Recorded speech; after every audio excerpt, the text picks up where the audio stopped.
Veloso, CESU5, represented by Mr. Losho A. Macala Jr., Principal of Karen Settlement Integrated School and Coordinating Principal of District 3.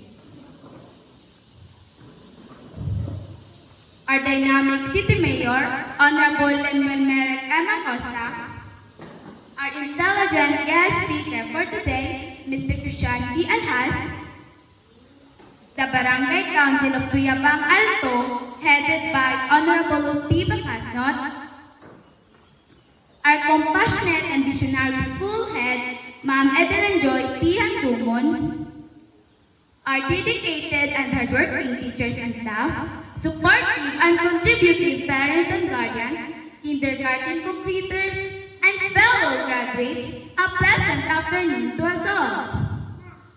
I am delighted to meet you all, especially in this momentous occasion. Today is a remarkable day for everyone here, particularly the completers and graduates, as well as the people who play an important role in nurturing and leading us to become who we are today. On this day, all of us are set to harvest the fruits of our hard work. While this may not be the pinnacle of our achievement, it marks a milestone towards the next chapter of our traditional journey. And so, our dear parents and guardians, honored guests, on behalf of the completers and graduates, it is my pleasure to welcome you all to witness this year's moving up and graduation ceremonies. Very soon, we shall march on this very stage, one by one, to receive our awards and certificates.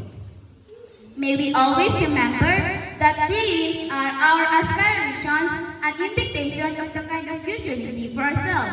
To fulfill such dreams, we need to work. We need to sweat to make dreams happen.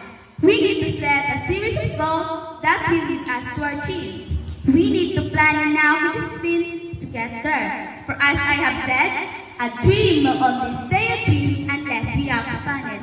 Completers and fellow graduates, I wish you all good luck for these coming years of our life. May the years to come be as wonderful as the time we have had, from the moment we entered kindergarten until today. And may God bless us with more success from this day forward. Thank you very much once again. Welcome and good afternoon.